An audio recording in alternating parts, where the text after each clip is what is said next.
Sandra y Andrés, bienvenidos a Escuela Sabática Viva. Gracias. ¿Qué tal vosotros? ¿Cómo os encontráis hoy? Con ganas de empezar. Con Bien. ganas de Muy empezar. bien, muy bien. Creo que tenemos que tocar un tema que va a ser de mucha utilidad. Las Sagradas Escrituras menciona el juicio como algo fundamental e importante y que sin duda nosotros debemos conocer. Claro. ¿Qué os parece si comenzamos con una oración pidiéndole a Dios que nos ilumine en este estudio tan importante como es el del juicio y el del juicio final? Adelante. Andrés, ¿puedes orar, por favor? Adelante, sí, claro que sí. Querido Dios y Padre, que estás en los cielos, te damos gracias porque tú con nosotros abres la lección y te pedimos que derrames luz y el mensaje que tú deseas que tengamos para que podamos conocerte mejor y para que tu Espíritu Santo pueda transformarnos. Señor, te pedimos que nos enseñes las verdades del juicio y que estas verdades sean prolíferas en nuestra vida. En tu nombre hemos orado. Amén. Amén, amén. Quiero comenzar abriendo las Sagradas Escrituras y leyendo un texto que encontramos en 2 de Corintios, el capítulo 5, el versículo 10. Dice, porque es necesario que todos nosotros comparezcamos ante el tribunal de Cristo, para que cada uno reciba según lo que haya hecho mientras estaba en el cuerpo, sea bueno o sea malo. Así que encontramos aquí ya un texto bíblico que nos habla acerca de ese juicio, de ese tribunal, donde todas nuestras obras, todas las cosas que hayamos hecho, van a tener que ser presentadas ante ese tribunal, ante ese juicio final. Nosotros encontramos en este proceso del juicio 3 fases. El juicio previo al advenimiento, algunos lo llaman juicio pre-advenimiento de Jesucristo, el juicio durante el milenio y el juicio ejecutivo, que lo conocemos como también el juicio final, el último, ¿verdad? Sí. Saben que este asunto del juicio es muy importante que nosotros podamos entenderlo bien, porque a veces creemos que nosotros debemos juzgar a las personas. Es que la Biblia habla acerca del juicio, así que yo me tomo esa autoridad de juzgar a las personas. Y cuando nos encontramos, por ejemplo, en una iglesia con una persona que es una mentirosa compulsiva o mentiroso compulsivo, decimos, uy, en la primera resurrección no va a estar. ¿Quién sabe si en la segunda? Comenzamos a hacer juicios si esa persona se va a salvar o no por lo que hace o por los pecados que tiene y tal. Pero no nos toca a nosotros. Las Sagradas Escrituras es clara en cuanto a cuándo van a pasar, cuándo va a ocurrir todo el juicio y cuándo realmente es el tiempo para que pase cada una de estas fases. ¿Cuáles son los objetivos del juicio final, Sandra? Pues hay dos objetivos muy claros, o para salvación o para perdición. Y la Biblia es clara, ¿no? Es para vindicar a los justos, para resurrección de vida, para vida eterna, o para condenación de los injustos, para castigo eterno, para resurrección de condenación. Y podemos ir a la Biblia para ver este proceso, cómo es que se llega a uno u otro de estos objetivos. Es muy interesante el proceso de selección. Si vemos en Mateo 25, a partir del versículo 33, ahí ya vemos la selección, ¿no? Que lo hace otra vez con esta pedagogía propia de Jesús, con elementos reales, con elementos que la gente conocía en su vida diaria. Dice, y pondré las ovejas a su derecha y los cabritos a su izquierda. Ahí ya está siendo sumamente claro de que va a haber dos grupos, va a haber dos destinos. Entonces el rey dirá a los de su derecha, venid benditos de mi Padre, heredad el reino preparado para vosotros desde la fundación del mundo. Entonces ahí ya les da la sentencia, ¿sí? Venid, heredad, vengan conmigo. Aquí ya está la salvación. Y luego les explica por qué. ¿Por qué son admitidos en el reino de los cielos? Porque yo, Dios, Jesús, tuve hambre y me disteis de comer, tuve sed, me disteis de beber, fui forastero, me hospedasteis, y ahí da toda la serie de causas, de razones por las que Él está salvando a esas personas. Y bueno, y las ovejas, ¿no? Figuradas, dicen, pero Señor, ¿cuándo te vimos hambriento y te alimentamos? ¿Cuándo te vimos con sed y te dimos de beber? Y entonces aquí la frase del rey, ¿no? Dice, respondiendo el rey les dirá, de cierto os digo que en cuanto lo hicisteis a uno de estos mis hermanos más pequeños, a mí lo hicisteis. Y aquí está el primer proceso, ¿no? De selección. A través de estos actos que se hacen a un semejante, al prójimo, es que Dios decide salvarlo. Y viene la otra parte, el trabajo con el otro grupo. Entonces dirá también a los de la izquierda, apartaos de mí, malditos, al fuego eterno. Ya estudiamos cómo es ese fuego eterno, preparado para el diablo y los ángeles.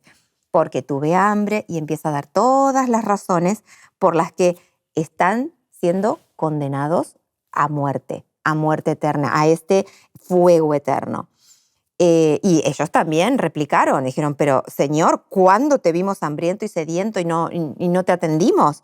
Entonces el rey responde, de cierto os digo que en cuanto no lo hicisteis a uno de estos más pequeños, tampoco a mí lo hicisteis. En este proceso y en estos dos objetivos vemos cómo la divinidad, ¿no? Juzga aparentemente por las obras. Como que la salvación se decide aparentemente por las obras, pero en esto tenemos que ser muy claros. Las obras son solamente la forma de exteriorizar una experiencia salvífica. Y esta experiencia salvífica tiene que ver con dos patas, diría yo, dos columnas vertebrales. La salvación, que es por la gracia, y la justificación, que es por la fe. Nosotros tenemos esa experiencia de sentirnos salvos porque aceptamos el regalo de Jesús y aceptamos por fe que podemos caminar en este proceso de justificación, pues entonces nuestras obras van a demostrar eso. ¿Y qué es lo que se va a ver en el juicio? Pues las obras. Claro. Es que Sandra, nuestras obras reflejan el amor que nosotros tenemos hacia Dios. Tal cual. Pero no son méritos nuestros. No son méritos Claro, nuestros. sí, sí. Lo que dice, ¿no? Que la ley se reduce finalmente en 2 mandamientos. Amar a Dios sobre todas las cosas y a nuestro prójimo como a nosotros mismos. Entonces, lo primero que tenemos que hacer es amar a Dios. Eso no tiene duda. Pero si amas a Dios realmente, pero no cuidas de tu hermano, no cuidas del que tiene hambre, no cuidas del que tiene sed, no cuidas del que está en la cárcel, estás realmente reflejando el amor de Dios. Por eso la Sagrada Escritura te invita a que lo hagas. O sea, ama a Dios sobre todas las cosas, pero debe reflejarse ese amor, esa relación que yo tengo con Dios, ayudando al prójimo. Claro. ¿Sabéis? Hay un detalle que a mí me fascina, que en este pasaje de Mateo 25, ninguno de los dos grupos se reconoce a sí mismo en las palabras de Jesús. Los primeros dicen, Señor, pero ¿cuándo hicimos esto? Dicen, en otras palabras, yo no tengo méritos para que tú me aceptes como persona salva. Y los otros, Señor, pero yo tengo méritos. Mira todo lo que he hecho. Claro, ahí yo está tengo el méritos. contraste. Yo puedo ser salvo. ¿Por qué no me aceptas? Y ahí está un poco la paradoja de verse pecador, de no verse con méritos. La Biblia me tiene que enseñar cuán necesitado yo estoy de Jesús. Exactamente. El diagnóstico de la iglesia laodiceana, que nos vemos reflejados en ella, es: reconoce que tú estás desnudo, que necesitas la gloria de Dios sobre ti. Reconoce cuán pecador eres para que Jesús pueda actuar en tu vida. Reconoce que no tienes méritos. Y es entonces, paradójicamente, cuando Jesús te aceptará. Así Exactamente. Este juicio no es el momento en el que Dios decide aceptarnos o rechazarnos, sino que es el punto final a nuestra decisión. A nuestra decisión si lo hemos aceptado y hemos vivido en consonancia con ello. Entonces, encontramos en Mateo capítulo 25, que fue el texto que leíste, ¿verdad? Sí. Que nos habla acerca de que hay 2 grupos y hay 2 decisiones en este juicio. Los que van a condenación, ¿verdad? Que es el impío, aquel que no quiso creer, que aunque tuvo la oportunidad, no lo hizo. Y la vindicación de los justos, la confirmación de todos aquellos que dijeron, acepto a Jesucristo como Salvador y Señor, y por los méritos de Jesucristo, yo entonces puedo recibir esa salvación. Una pregunta, ¿cuándo se define entonces el destino de los seres humanos? En el presente, ¿no? Claro. Dice, es un versículo que hemos repetido a lo largo de estas lecciones, 2 Corintios 6:2, hoy es el día de salvación. Y aquí hago una puntualización. En psicología tratamos un término que se dice así, la procrastinación. Es el dejar todo para después. Oye, tengo que hacer esto. No, después lo hago. tengo que ocuparme de esta responsabilidad. No, vamos a dejarlo un poquito para después. Dice Pablo, no, hoy es el día de salvación. Hoy es el momento en el que puedes ser salvo. Aprovecha lo que tienes. Decide y di, sí, Señor, quiero ser transformado a tu imagen y semejanza. No lo dejes para mañana, no lo dejes para unos años después, cuando pase tu juventud, cuando pase esos momentos buenos de tu vida, sino que ahora es el tiempo en el que se decide tu destino final. No dejes para mañana lo que puedes hacer. La sabiduría hoy. popular dice Exacto. eso. Sí. También lo dice. Claro que sí. Sí, Pero, el presente. pero es la realidad. O sea, nosotros tenemos la oportunidad, ¿verdad?, de ser salvos, de aceptar a nuestro Señor Jesucristo mientras tengamos vida. Yo puedo decir, no, tomo mi vida, aprovecho, hago lo que quiera, me olvido de Dios, pero es que no está en mí controlar hasta cuándo vivo. Yo puedo decir, mañana voy a aceptar al Señor Jesucristo, voy a ser serio, voy a regresar a la iglesia y puedo morir hoy. Y ahí, en ese momento, se acaba la oportunidad de que pueda llegar a ser salvo. Entonces, es una oportunidad, o mejor, es una decisión que nosotros debemos tomar hoy. Andrés, así tal cual como tú lo mencionas. Correcto. Hablemos del juicio investigador preadvenimiento. ¿Cuáles son las enseñanzas bíblicas sobre las que está basado este juicio investigador antes de que Jesucristo regrese a esta tierra? Claro, hay 3 principios, 3 verdades bíblicas que confirman, en las que está basado este juicio, porque es un juicio sobre los muertos, justos e injustos, que están en sus tumbas. Esa es una de las verdades que hemos analizado durante este trimestre. El juicio sobre los muertos, justos e injustos. Otra de las enseñanzas, existe un juicio que es universal. No hay nadie que se va a escapar de este juicio. Nadie. Tenemos pasajes de la Biblia en 2 Corintios 5:10, dice, porque es necesario que todos nosotros comparezcamos ante el tribunal. Correcto. Todos Todos nosotros, exactamente. El que leímos al principio. Y Apocalipsis 20, a partir del 11, vi un gran trono y vi en el 12, vi los muertos, grandes y pequeños, de pie ante Dios. Todas las personas van a ser juzgadas, están siendo juzgadas. Correcto. Están en este mismo momento, están siendo juzgadas. Y la tercera enseñanza, en la que se basa este juicio, es que habrá 2 resurrecciones. Y esto está bueno puntualizarlo, porque a veces hay como una especie de confusión, ¿no? ¿En qué resurrección voy a resucitar? Sí. ¿En la primera, en la segunda? Pues hay 2. Y la primera es para la recompensa de justos, los muertos en Cristo resucitarán primero, dice 1 Corintios, y la segunda, que será luego del milenio, y que esa es la resurrección de condenación. Para confusión perpetua. Y para confusión perpetua. Como dice Daniel 12:2. Exacto. Claro. Así que, y algo más sobre este juicio del advenimiento, es interesante que, en Daniel 7 y 9 se nos menciona el tiempo y la naturaleza de este juicio. Y aquí descubrí algo que nunca había prestado atención. Sabemos que el juicio comenzó después de terminar la profecía de los 2300 días, ¿no? Que comenzó allí en 1844. Correcto, así es. Y que está en desarrollo, digamos. Sí.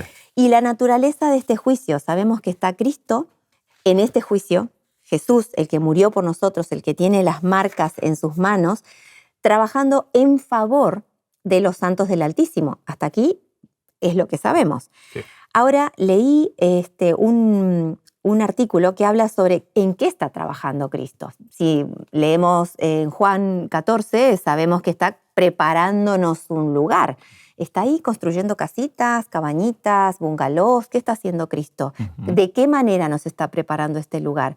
Pues Él está en el proceso de garantizar legalmente nuestro lugar en el cielo. Correcto. Ese es el prepararnos un lugar. Está defendiéndome a mí para que yo pueda legalmente tener acceso y ser salva, ¿no?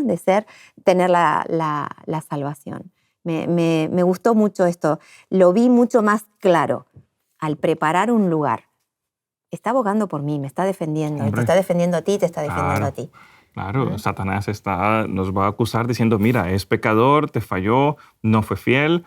Y Jesucristo le está diciendo, sí, pero yo morí por él. En mi muerte perdoné sus pecados y ahora no nos presenta a nosotros ante Dios, sino que se presenta a Él como el Redentor, diciendo, si cree en mí, creyó en mí, claro que sí, y va a obtener la salvación. Claro. Sabe que hay mucha preocupación con respecto al juicio. En el momento en Sí. que se escucha lo del juicio, creemos, Sí, sí, hoy sí. vamos a ser condenados, vamos a morir todos. No, al contrario. La perspectiva bíblica del juicio es una buena noticia para Claro. nosotros. O sea, es finalmente la confirmación de la salvación que Dios tiene para cada uno de nosotros. Así es. Como decía Sandra anteriormente, en este momento el juicio está ocurriendo. Andrés, el hecho de saber que hay un juicio en el cielo, ¿cómo debería afectar nuestra manera de vivir hoy aquí en la tierra? O sea, yo estoy aquí, estoy viviendo, voy adelante con mi vida, pero hay un juicio en el cielo ahora mismo. El primer paso que tenemos que dar, Gabriel, es ser conscientes de ese juicio. Como bien decía Sandra, empezó en 1844 y actualmente hemos pasado menos de 200 años, poco menos de 200 años de juicio investigador. Por lo tanto, debemos ser conscientes diariamente de lo que está pasando en el cielo. Aunque no lo veamos, tenemos que ser conscientes para poder vivir nuestra vida terrenal acordemente a las Sagradas Escrituras. Y aquí quiero hacer un apunte. Dice Jacques Duncan, el teólogo adventista, en Secretos del Apocalipsis, analiza el mensaje del primer ángel, cuando dice, temed a Dios y dadle gloria. Temed a Dios significa ser consciente de Dios, ser consciente de su presencia, ser consciente de lo que está haciendo ahí arriba en el cielo. Y la pregunta es, ¿cómo podemos ser nosotros conscientes?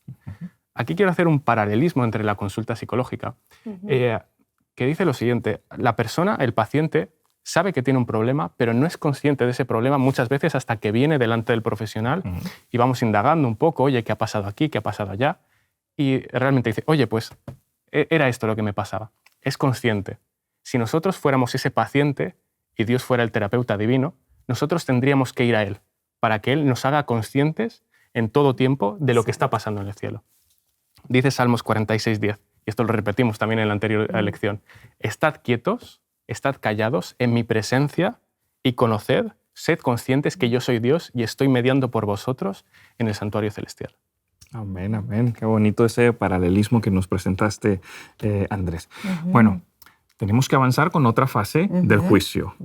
Y es ese momento o ese juicio mejor que va a ocurrir durante el milenio. Entendemos que Jesucristo va a venir por segunda vez, vamos a ser levantados, los muertos en Cristo van a ser resucitados. Los que quedemos, yo espero poder estar, si el Señor me lo permite, cuando Jesucristo venga, estar vivo, poder levantar con todo ese cuerpo de fieles y poder vivir con Jesucristo ahora en el cielo durante 1000 años. Vamos a estar allí. Y allí va a pasar otra etapa de este juicio que estamos mencionando, que es el juicio durante el milenio. Entonces, surge la pregunta, que es válida. ¿En qué consiste ese juicio durante estos 1000 años que vamos a estar en el cielo? Andrés. Pues mira, hemos dicho que actualmente se está dando el juicio investigador. Dios está juzgando cada caso, está viendo cuáles son los detalles de cada vida, de cada persona, desde la antigüedad hasta el presente.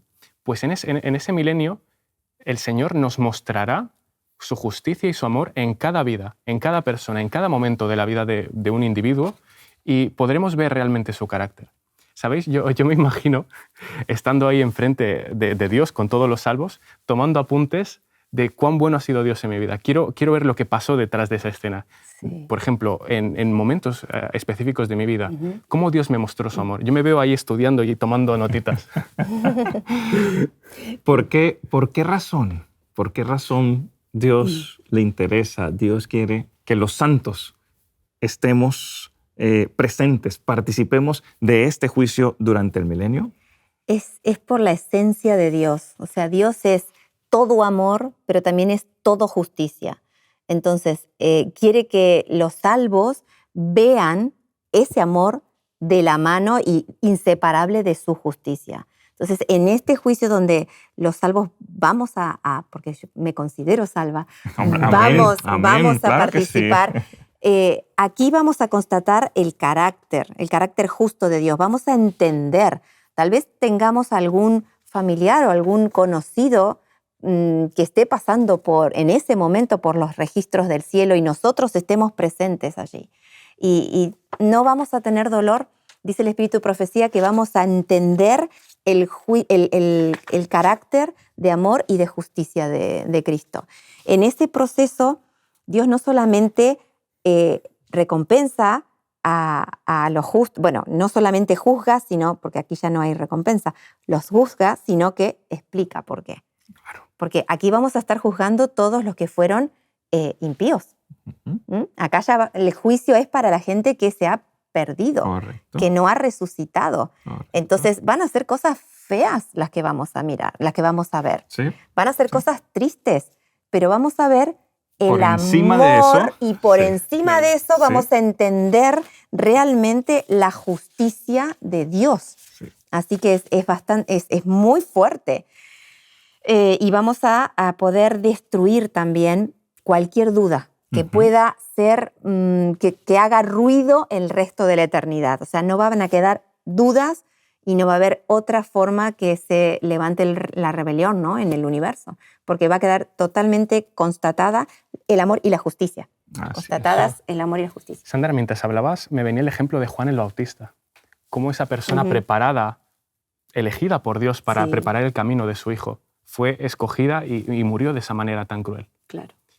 El espíritu de profecía y la Biblia nos menciona que es un momento complejo, que será desvelado en este periodo, en el milenio. Claro. Sí, Entenderemos. esos enigmas, esos misterios, ¿no? Sí. Sí.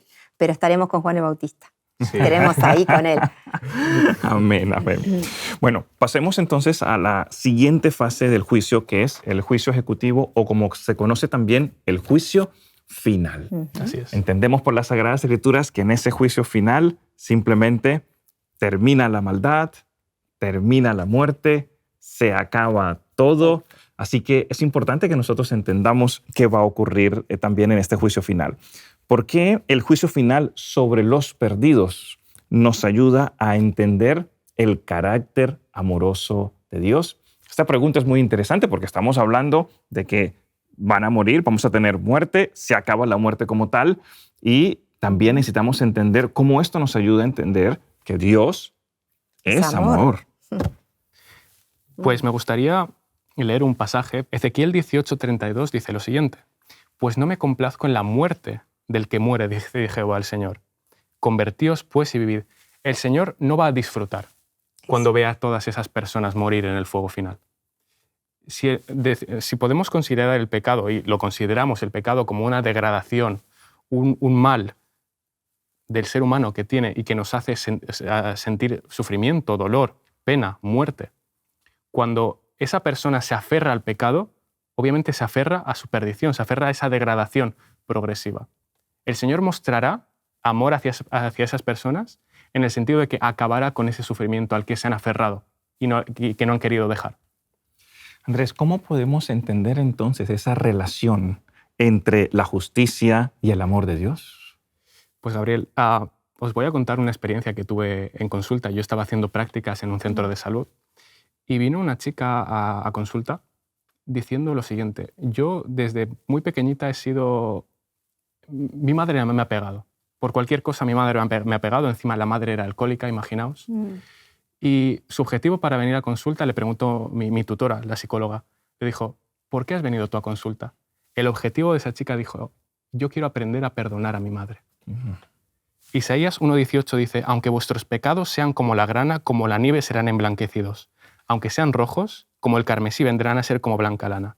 La justicia te dice que el pecado causa consecuencias, deja huella en la vida de las personas. Pero el amor de Dios puede restablecer esos lazos rotos y puede dar perdón, como buscaba esa chica. Qué bonito, Andrés. Muchas gracias. Vamos a avanzar rápidamente para poder responder. Una frasecita. Los sí. impíos no van a ser felices en el cielo y Dios no quiere que ellos sean infelices. Por eso va a destruirlos, va a destruir al destructor, porque no van a estar bien. Eso te iba a preguntar, Sandra. ¿Cuál es el acto que determinará la destrucción final de Satanás, el pecado y los pecadores? Pues ya hemos hablado del fuego, ¿no? Sí. Hemos hablado de esta... Pero bueno, vamos a leer Malaquías 4:1 para ver qué es lo que queda en este acto final de destrucción. Malaquías 4:1 dice: ciertamente viene el día ardiente como horno, y serán estopa todos los soberbios y todos los que hacen maldad. Aquel día que vendrá los abrazará dice Jehová de los ejércitos, y no les dejará ni raíz ni rama. No va a quedar ni rastros. Todo va a ser consumido por el fuego. La muerte segunda, la definitiva de todos los injustos, será a través de uno de los poderes de la naturaleza más arrasadores, que es el fuego, pero no será eterno. Ya lo hemos estudiado. Se menciona un lago de fuego, ¿no? Después de este milenio. No me gustaría ver esa escena, ¿no? De cómo se terminan quemando. Cerraremos los ojos. Yo pienso que sí, ¿no? Bueno, observamos entonces en las Sagradas Escrituras que encontramos a Satanás en el Edén diciéndole a Eva, no moriréis, no moriréis. Pero encontramos que al final el juicio de Dios demuestra que el pecado, que los pecadores, que la maldad finalmente serán destruidos. Y ese es otro objetivo importante del juicio de Dios. Sandra, Andrés, muchísimas gracias por vuestras aportaciones en esta lección de Escuela Sabática y avancemos con ánimo, felices, confiados en que el juicio de Dios es algo positivo para nosotros y donde finalmente también vamos a obtener la vida eterna que Dios tiene preparado para cada uno de nosotros. Amén. Amén. Ojalá venga pronto. Es lo que queremos, que así se dé. Sí. Que el Señor les bendiga y nos vemos en la próxima lección, que será la última lección de este trimestre. Hasta esa semana. Muy bien. Hasta luego. Hasta luego. Te invitamos a tener una experiencia más allá del sábado, convirtiendo tu unidad de acción en una iglesia hogar, en donde la Biblia, la oración intercesora, la fraternidad y la testificación sean vuestro estilo de vida. Así experimentaremos un poder renovador en la iglesia y en el cumplimiento de la misión.